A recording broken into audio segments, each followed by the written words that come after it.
So, nakakalungkot na balita na yung father ni Kobe Bryant namatay na.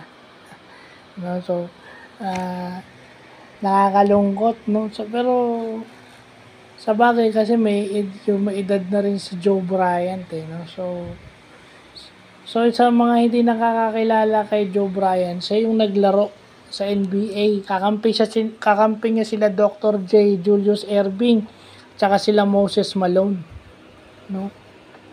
Kaya nga si Kobe lumaki sa Philadelphia. No, kaya ang tawag sa kanya Joe Jellybean Bryant. Athletic ring siya. Kaya nakita natin may pagmamanahan si Kobe. So, condolences to Mrs. Pamela Bryant, yung kanyang asawa. At sa mga kapatid ni Kobe na babae. So, nakakalungkot, no, dahil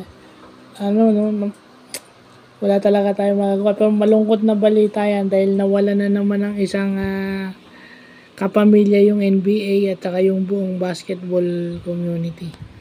So, yun lang po.